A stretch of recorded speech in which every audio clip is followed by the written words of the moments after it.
বলো কোন বন্ধু বসানো হয়েছিল? ওই পারদের পাওয়ার পরীক্ষা হয়েছিল আজকে। এবার ফাইন। হ্যাঁ, আজকে সত্য মিথ্যাটা হবে। আচ্ছা নিচের বিবৃতিগুলো তাই তো? আচ্ছা প্রথমে কি আছে x square plus x plus 1 equal to 0 সমীকরণের বীজদ্বয় বাস্তব নয়। x square plus x plus 1 equal to 0। এখানে আছে 12 এর হচ্ছে বিটা, 12 এর b এর 1, 12 এর b তার 1। আচ্ছা x square plus x plus 1 সমীকরণের বীজদ্বয় বাস্তব, এটা সত্যি না মিথ্যা? ঠিক আছে, ট্রু ফলস। আচ্ছা তাহলে এটাকে কি করতে হবে? ax square plus bx plus c equal to 0 সমীকরণের সঙ্গে তুলনা করতে হবে। ঠিক আছে, আচ্ছা এর মান কত হবে? 1। এ দেখো 1x স্কয়ার আছে, b এর মানও 1 হবে, দেখো 1x আছে, আর c এর মান কত হবে বলো? 1। এই দেখো, ঠিক আছে। আচ্ছা এরপর তুমি কি করবে? বীজদ্বয় বলেছে বাস্তব, বীজদ্বয় বাস্তব কিনা বলেছে, তাহলে বীজদ্বয় বাস্তব হওয়ার শর্ত কি? তোমাকে যে নিরূপক মানে b স্কয়ার মাইনাস 4ac এটার ভ্যালু বার করতে হবে, তাই তো? এটাকে বলা হচ্ছে নিরূপক, অর্থাৎ যারা বীজদ্বয়ের প্রকৃতি নির্ধারণ করে। ঠিক আছে, যেটা ঠিক আছে নিরূপক। ডিসক্রিমিন্যান্ট, এটা ইংলিশ হচ্ছে ডিসক্রিমিন্যান্ট।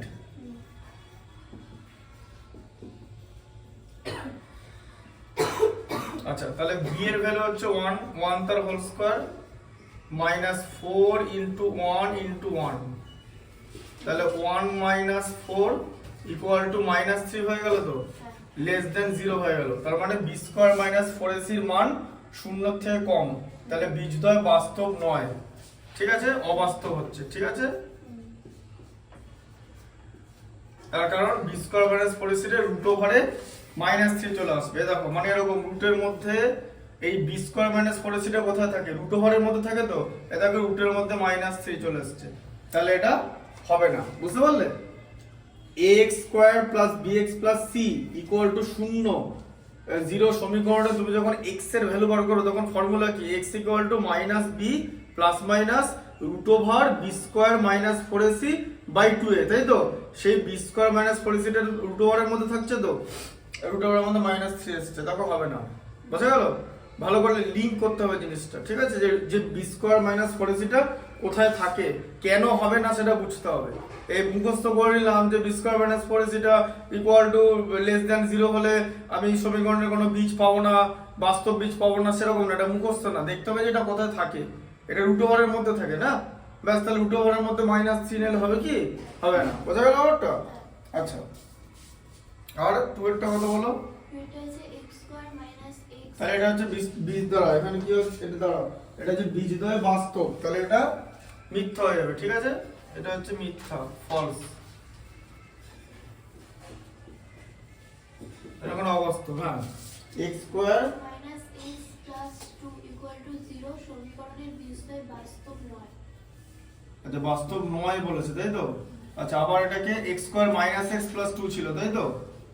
তাহলে ax square plus bx plus c equal to 0 সমীকরণের সঙ্গে তুলনা করে পাই a equal to 1, b equal to minus 1 আর c ইকুয়াল টু 2, তাই তো?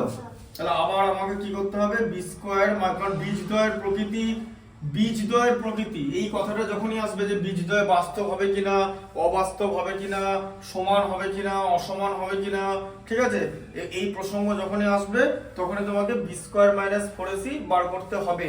কেন? তার কারণ ax square plus ax square plus bx plus c equal to 0 সমীকরণের বীজদ্বয়ের প্রকৃতিকে নির্ধারণ করে b স্কয়ার মাইনাস 4ac, সেটা কি বলা হচ্ছে? নিরূপক বা ডিসক্রিমিন্যান্ট।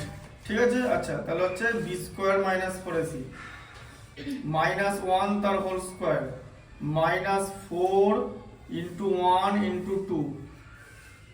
ঠিক আছে, তাহলে এটা মাইনাস 1 হোল স্কয়ার হচ্ছে প্লাস 1, 4ac এর মান হচ্ছে 1, b এর মান মাইনাস 1 আর c এর মান 2। ঠিক আছে, তাহলে এটা কত? 1 মাইনাস 8 হলো, তাই তো? Minus 7 less than 0। ঠিক আছে, তাহলে এটাও b স্কয়ার মাইনাস 4ac টা লেস দেন 0 হয়ে যাচ্ছে। বোঝা গেল? তাহলে এখানে হচ্ছে অবাস্তবিক হবে, ঠিক আছে, বীজদ্বয় অবাস্তবিক হবে বা বাস্তব নয়, তাহলে এটা সত্যি আছে, তাই তো, ট্রু। অবাস্তবিক তো বলেছে, আর এর ভ্যালুটা -7 আছে তো, হ্যাঁ এসছে তো খাতায়? আচ্ছা ঠিক আছে। আর এরপরে শূন্যস্থান পূরণ আছে, তাই তো, ঠিক আছে।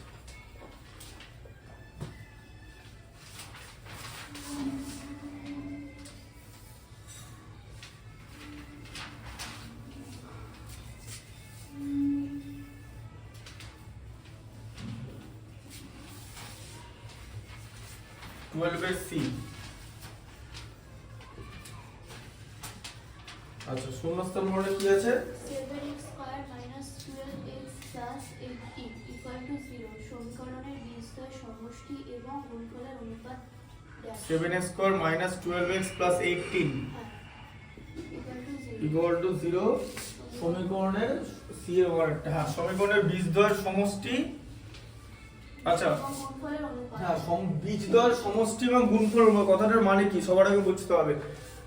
বীজদ্বয় হচ্ছে আলফা আর বিটা, তাই তো, হ্যাঁ বলেছে সমষ্টি মানে আলফা প্লাস বিটা, তাই তো, আর গুণফল মানে আলফা বিটা, এই যে সমষ্টি আর গুণফলের অনুপাত নির্ণয় করতে বলেছে। তাহলে alpha plus beta is to alpha beta, এটা তোমাকে বার করতে হবে। এটা বার করার জন্য কি করতে হবে? এই সমীকরণটাকে ax square plus bx plus c equal to 0 সমীকরণের সঙ্গে তুলনা করতে হবে। ax square plus bx plus c equal to 0 সমীকরণের সঙ্গে তুলনা করে পাই a এর মান হলো 7, b এর মান হলো -12 আর c এর মান হলো 18, তাই তো, বোঝা গেল? আচ্ছা এবারে তোমাকে করতে হবে কি, আলফা প্লাস বিটা আছে তো, মানে কি minus B by a is to c by a, তাই তো। এবার এখান থেকে এ আর এ কেটে নেওয়া যায়, জানো তো, এরকম থাকলে কেন বলো তো, দেখিয়ে দিচ্ছি। দেখো minus B by a by c by a, তো অনুপাত কথার মানে হচ্ছে ভাগ, হ্যাঁ a is to b, দেখো ধরো ধরো এরকম লেখা আছে a is to b, এই কথাটার মানে হচ্ছে a বাই b, ঠিক আছে। আচ্ছা সেখানে কি হবে বলো তো, minus B by A into A by C হয়ে যাবে, বোঝা গেল? কারণ এটা নিচে ছিল হরে ছিল, উল্টে যাবে তো ভগ্নাংশটা, মানে রেসিপ্রোকাল মানে অনন্যক হয়ে যাবে, সি বাই এটা এ বাই সি হয়ে যাবে, ঠিক আছে, এইভাবে হবে, বুঝতে পারলে? এরপর তুমি দেখতে পাচ্ছ যে উপরে এ নিচে এ আছে, কেটে যাচ্ছে, ঠিক আছে। তাহলে এটা কত হবে, মাইনাস বি বাই সি, ঠিক আছে। আচ্ছা তার মানে হচ্ছে minus B is to C, এটা তো। আচ্ছা এবার মাইনাস বির ভ্যালু কত? আচ্ছা তোমার এখানে বি এর ভ্যালু কত, -12 তো, তাহলে মাইনাস দিয়ে -12 ইজ টু সি মানে হচ্ছে 18, তাই তো। তার মানে হচ্ছে মাইনাসে মাইনাসে মাল্টিপ্লাই করলে প্লাস, বি এর ভ্যালু কিন্তু -12 আছে, এখানে মাইনাস বি লেখা আছে, মানে মাইনাস দিয়ে -12 লিখবে, ঠিক আছে, দিয়ে +12 হয়ে গেল, 12 ইজ টু 18, 6 দিয়ে ডিভাইড করলে 2, 6 দিয়ে ডিভাইড করলে 3, 6 দুগুণে 12, 6 3 18, তাই তো, এই যে 12/18, 6 দিয়ে ডিভাইড করলে 2, 6 দিয়ে ডিভাইড করলে 3, তাহলে হচ্ছে 2:3, ঠিক আছে। বীজদ্বয় সমষ্টি এবং গুণফলের অনুপাত হচ্ছে 2:3। শোনো এই দেখো কনসেপ্ট হচ্ছে লিমিটেড, কনসেপ্ট দিয়ে মানে মাল্টিপল ম্যাথমেটিক্স করা যাবে, ঠিক আছে, তোমাকে কনসেপ্টটাকে ক্লিয়ার রাখতে হবে, বুঝতে পারলে? আচ্ছা বুঝতে পারলে না? ঠিক আছে।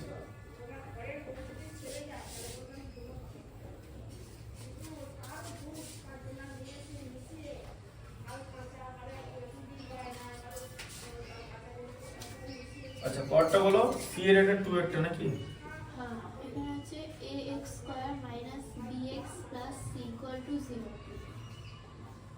x square minus bx plus c equal to 0 সমীকরণের বীজদ্বয় পরস্পর অনন্য হলে c ইকুয়াল টু b, বীজদ্বয় পরস্পর অনন্য, ঠিক আছে। তাহলে একটা বীজ হচ্ছে আলফা আর আরেকটা বীজ তো বিটা, সে বিটাটাকে করে দিতে হবে 1/α, তাই তো, হ্যাঁ আলফা আর 1/α অনন্যক তো, হ্যাঁ আলফা 1/α হলো অনন্য। অনন্য কথা মানে কি? বিপরীত, তাই তো? ইংলিশে কি বলে বলো? রেসিপ্রোকাল। রেসিপ্রোকাল কথার মানে হচ্ছে অনন্য। তাহলে বীজদ্বয় একটা আরেকটা অনন্য। সি ইকুয়াল টু কত তাহলে, তাই তো? আচ্ছা, তাহলে এবার দেখো সি এর মান বার করতে বলেছে, তাই তো? আচ্ছা, বলো তাহলে কি হবে? একটা হচ্ছে আলফা, একটা হচ্ছে বিটা। বিটা হচ্ছে 1/α। তাহলে এখানে আলফা বিটা কত? c/a, তাই তো? আলফা বিটা গুণ করলে, আচ্ছা, তার মানে আলফা আর 1/α গুণ করে দেওয়া হলো ইকুয়াল টু c/a। তো আর প্রশ্ন হচ্ছে সি এর মান বার করতে বলেছে, ওই জন্য c/a সম্পর্কটা নিলাম। কারণ আলফা প্লাস বিটা করলে তো হবে না। আলফা প্লাস বিটা মানে কি? আলফা প্লাস বিটা হচ্ছে মাইনাস b/a। তো এখানে তো বি আর এর সম্পর্ক বলেনি, তোমাকে সি এর মান বার করতে বলেছে। সি কোথায় আছে? বীজদ্বয়ের গুণফল হচ্ছে c/a, আলফা বিটা। তাহলে বিটার জায়গায় 1/α লিখলাম তো, তাহলে আলফা 1/α কেটে যাবে তো, তাহলে 1 ইকুয়াল টু c/a। তো আচ্ছা, তাহলে c ইকুয়াল টু কত হয়ে যাবে? a। এই যে আরেকটা জিনিস মনে রাখবে, এখান থেকে আরেকটা জিনিস পেলে। কি পেলে? যে ax² + bx + c equal two বা সমীকরণে c ইকুয়াল টু a যদি হয়, a ইকুয়াল টু c, ঠিক আছে? তাহলে কিন্তু মানে ax² + bx + c equal to 0 বা x² - bx + c equal to 0 সমীকরণে a ইকুয়াল টু c হলে বীজদ্বয় পরস্পর অনন্য হবে। এখান থেকে তো এই সম্পর্কটা তো আসা যায় তো, বোঝা গেল? আচ্ছা, পরেরটা বলো। পরেরটা হচ্ছে a² - bx + c = 0 সমীকরণের বীজদ্বয় পরস্পর অনন্যকে এবং বিপরীত চিহ্নযুক্ত হলে a + c = কত? তিনটা কি দেওয়া ছিল? ax² + bx + c, ax² + bx + c equal to 0 সমীকরণ। আর এখানে a নট ইকুয়াল টু 0 হবে, তবেই এটা দ্বিঘাত সমীকরণ হতে পারবে। আচ্ছা, সমীকরণের বীজদ্বয় পরস্পর অনন্য এবং বিপরীত চিহ্নযুক্ত হলে, বিপরীত চিহ্নযুক্ত মানে বীজদ্বয় হচ্ছে একটা আলফা আর একটা বিটা। বিটা হচ্ছে -1/α, তাই তো? বিপরীত চিহ্নযুক্ত বলেছে, আলফাটাকে প্লাস লিখে দিলাম একটা বীজ, ঠিক আছে? বোঝা গেল? আচ্ছা, এবারে তোমাকে কি করতে বলেছে? যে alpha beta equal to c/a, তাই তো? আচ্ছা, আলফার জায়গায় আলফা লিখলাম, বিটার জায়গায় -1/α লিখলাম ইকুয়াল টু c/a, ঠিক আছে? আচ্ছা, তাহলে এটা -1 হয়ে গেল, তাই তো? আলফা আর 1/α কেটে গেল ইকুয়াল টু c/a। তাহলে c ইকুয়াল টু -a, তাহলে c + a ইকুয়াল টু কত? 0। এই যে মাইনাস এটা এদিকে নিয়ে গেলাম, c + a জিজ্ঞেস করেছে, দেখো a + c 0 আছে তো? বোঝা গেল কনসেপ্টটা? ছোট ছোট শর্ট কোশ্চেন 2 নম্বর থাকবে, ঠিক আছে? কিন্তু উল্টো পাল্টা করলে কিন্তু করতে পারবে না, আবার একটু ভালো করে বুঝে যেতে হবে যে c a। এখন তুমি যদি জিজ্ঞেস করো যে a + c থেকে আমি কেন এটা নিয়ে এলাম? কারণ আমাকে a + c বার করতে বলেছে তো। c আর a কোন সম্পর্কে থাকে? আলফা বিটায় থাকে তো। b থাকে কোথায়? আলফা প্লাস বিটায় থাকে, যেখানে -b/a। তাহলে a + c, a R c এটা কোথায় আছে? আলফা বিটায় আছে। তাহলে বিটার জায়গায় লিখলাম -1/α। কেন লিখলাম? কারণ আলফার অনন্য 1/α আর বিপরীত চিহ্ন যুক্ত করতে বলেছে, মানে এটাকে মাইনাস করে দিতে হবে। তুমি যদি এটাকে প্লাস করে এটাকে মাইনাস করে দিলাম, তাহলে এবার এখানে alpha beta equal to c/a। তাহলে আলফা ইনটু -1/α, আলফা আর আলফা কেটে যাবে, -1 ইকুয়াল টু c/a, ঠিক আছে? c ইকুয়াল টু -a, ঠিক আছে? c + a ইকুয়াল টু 0, ঠিক আছে? এটা তোমাকে জিজ্ঞেস করেছে, c + a R a + c একই জিনিস, ঠিক আছে? আচ্ছা, এবারে সংক্ষিপ্ত উত্তরধর্মী আছে।